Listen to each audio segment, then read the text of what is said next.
Hey, ugly. Hurry up and clean up. After my daughter's birthday celebration, immediately after my parents had left, my husband, who always puts up a good front, said this to me. I'm exhausted from dealing with your parents, so clean up quickly. By the way, that old raccoon dog looks just like you. Is that why you're so ugly too? Wait a minute. Are you calling my father an old raccoon dog? Yes, I am. And that meddlesome woman. Why bother with cooking when you can just give money instead? Hey, throw that dish away because I don't want to have to deal with leftovers. I can't believe you would say that about not only my father, but my mother as well. I can't throw away my mom's cooking. I'll eat it. You don't have to. I told him in a tearful voice, and my husband just chuckled. You still want to eat? That's why you're getting fat. It's embarrassing to have a fat and ugly wife. Lose some weight. I reached my limit at this moment. Insulted as fat and ugly, with my beloved parents also being ridiculed, I no longer wanted this husband who was all about appearances only. At that moment, I made up my mind. I was determined to show this superficial husband a thing or two. Little did I know at that time that an unexpected opportunity would come my way 6 months later. My name is Rebecca, and I'm 32 years old. I'm a working mother, raising our 3-year-old daughter. My husband's name is Roy. We met at a so-called speed dating event. I'm a bit shy, introverted, and a bit on the plump side. Because of my personality, I lack self-confidence. So even at the speed dating event I attended upon a friend's invitation, I couldn't bring myself to approach anyone. It was Roy, who later became my husband, who approached me as I stood nervously in a corner of the event venue. He was a businessman, working for a large corporation. Roy, with his refreshing appearance and cheerful demeanor, was quite popular at these speed dating events. But for some reason, he noticed me. Rebecca, I'd like to talk with you more. Would you like to go out for a meal sometime? Roy said this with a smile, which appeared very dazzling to me. Afterward, Roy and I started dating right away. Roy has been unquestionably kind to me during our relationship. He treated me with kindness and charm. So, I was very happy when he proposed after a year and a half of dating. Rebecca, please marry me. I'll make you happy for the rest of your life. Thank you, Roy. I'm so happy. And so, Roy and I got engaged. After that, we received approval from his parents. And the next step was to visit my parents. My parents are a wealthy couple who run a company together. They loved me very much as their only daughter. They welcomed Roy with great joy. Rebecca, I can't believe you brought such a wonderful young man. Truly, he's kind and smart. I'm so proud that someone like him is marrying you, Rebecca. Roy behaved with modesty and charm in front of my parents. I was watching their behavior with joy. Later, Roy and I tied the knot. It was right after the wedding that I noticed his discomfort. It happened when we were celebrating with gifts at Roy's company housing, which would be our new home. When I opened the gift envelope from my parents, I found a surprising $6,700 inside. Hey, Roy, it seems my parents included $6,700 in the envelope. I was surprised, and when I mentioned it, Roy raised an eyebrow. $6,700? Is that all? He's the president. He should have given me more. Huh? Your parents are surprisingly stingy. Well, I'll take what I can get. I was surprised by Roy saying such a thing. Normally, he would say something like, "So much. I should be thankful for your father and mother." or something like that. I was trying to convince myself at the time that there must be some mistake. However, Roy gradually began to reveal his true nature. While he remained the same kind and perfect young man to outsiders, it was only in front of me that he underwent a complete transformation. Before we got married, he had promised to share the household chores, but Roy didn't do any housework at all. "Since we're married, household chores are the wife's responsibility." Saying that, he dumped everything on me. Furthermore, inside the house, it was a barrage of criticism. He would belittle everyone, from his colleagues and superiors at work to people we passed on the street. During our courtship, I had never heard him speak ill of anyone. What was this change all about? I endured this arrogant attitude of Roy's while handling all the housework.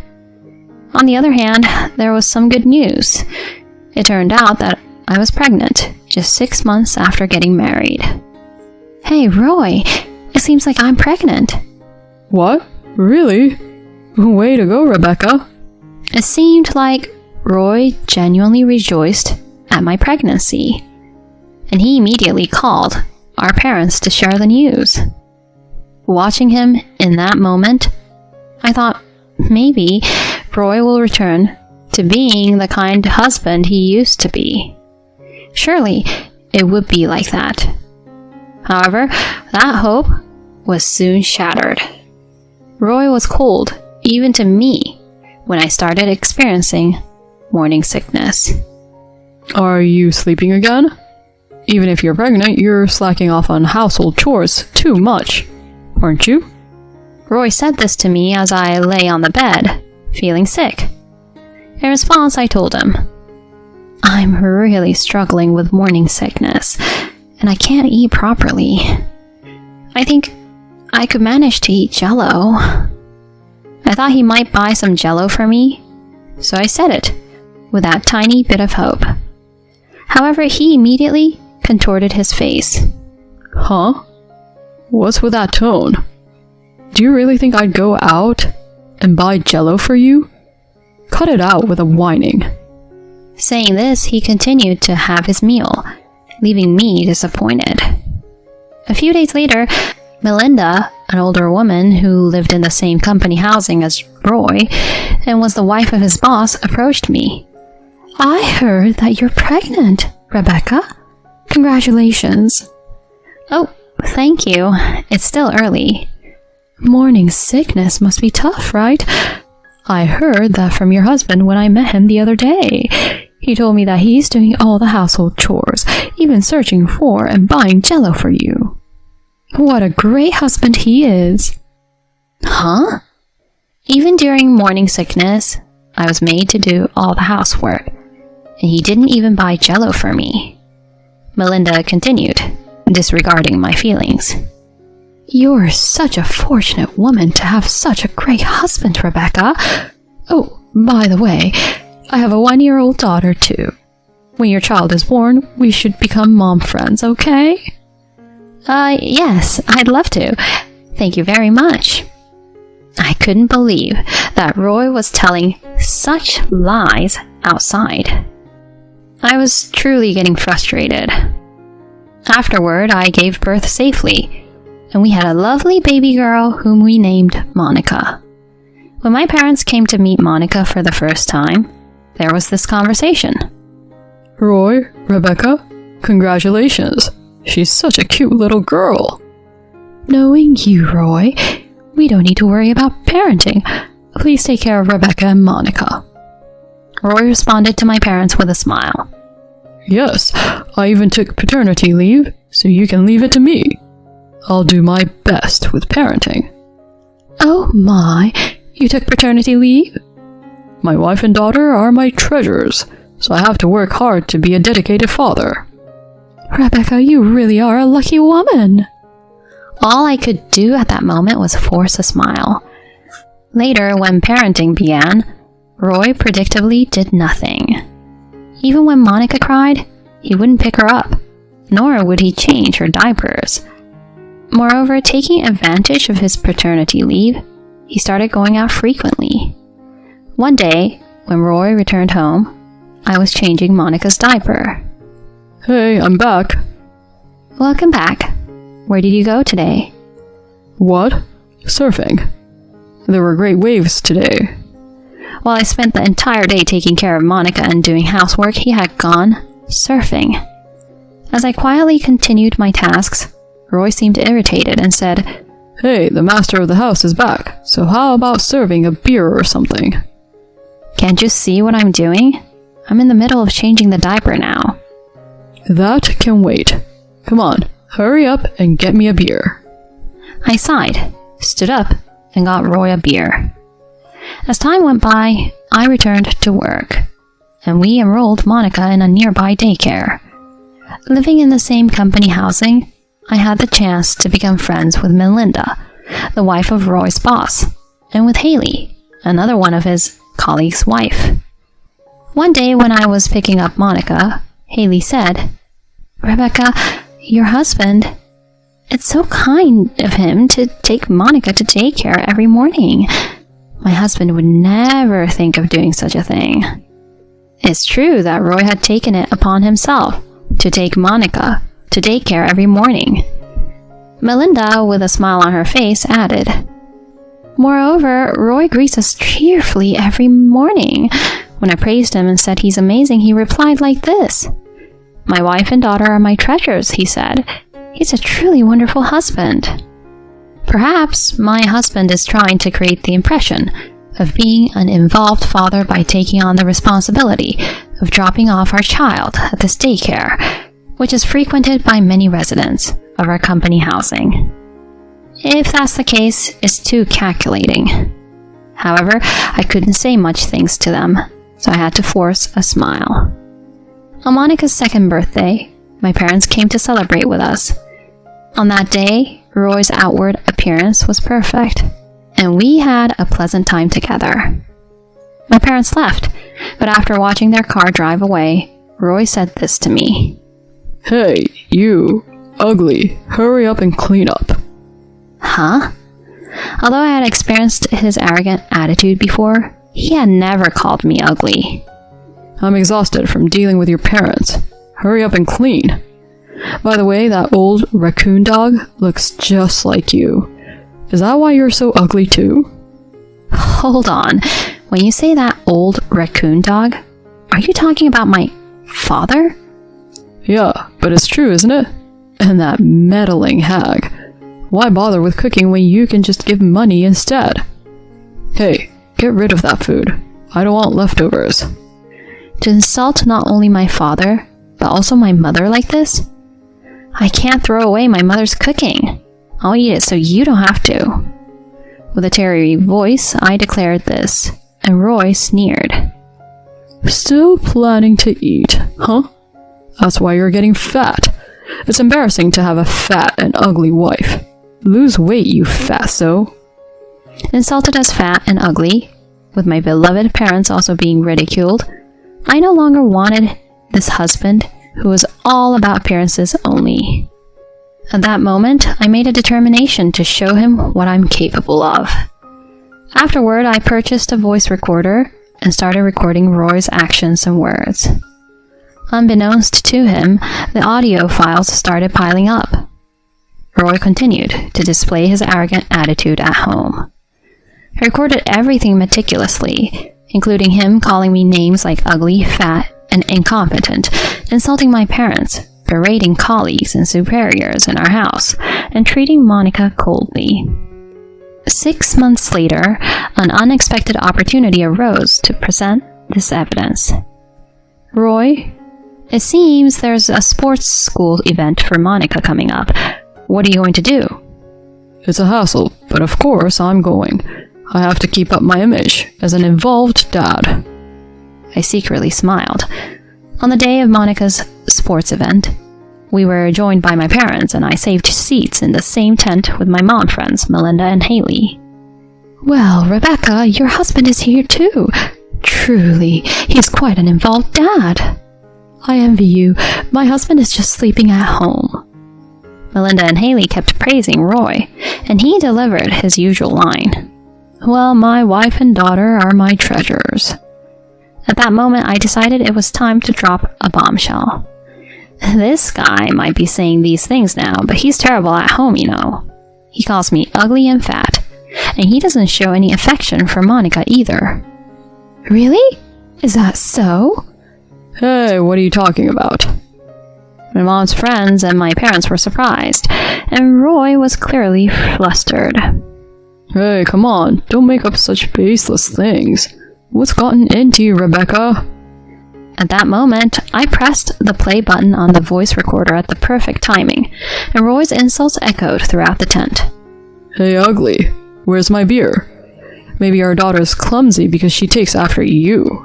Your parents are really clueless. They're so annoying. As the tent fell silent, my mom friends and parents were wide-eyed. That's when Monica innocently said, Daddy calls Mommy ugly, right? And he often tells me to go away because I'm bothering him. Daddy has never played with me.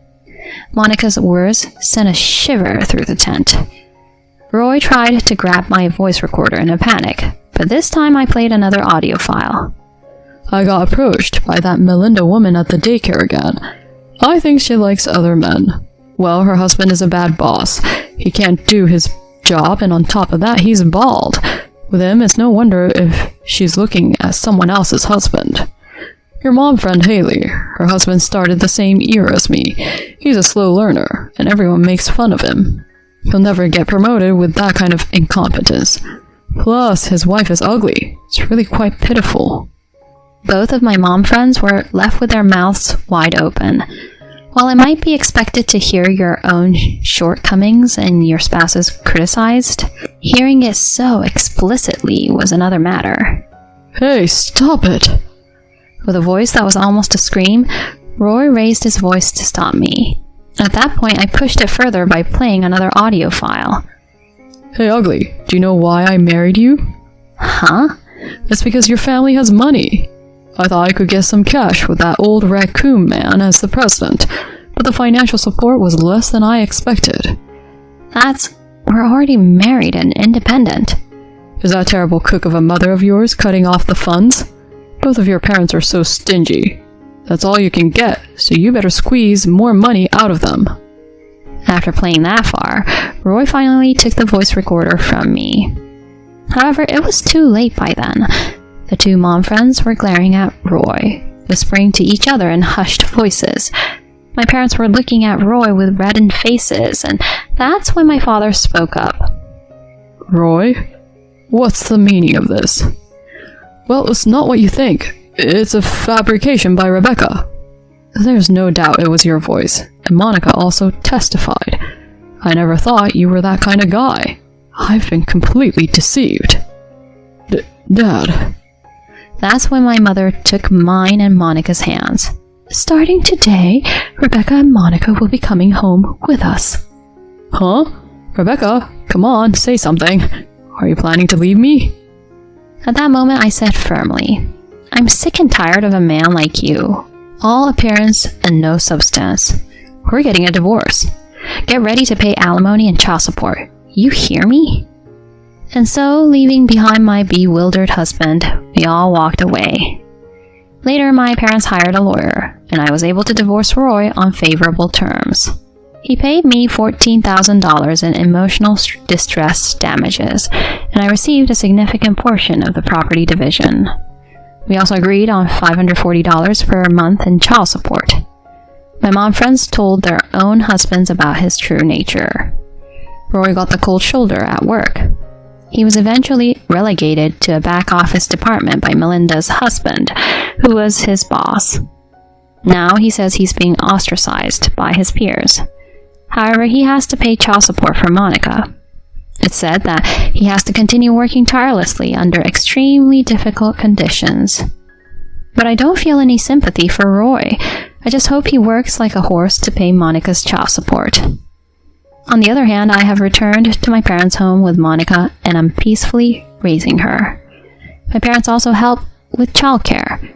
My mom friends continue to be friendly as they were before, and I'm grateful for that. I look forward to my daughter's growth.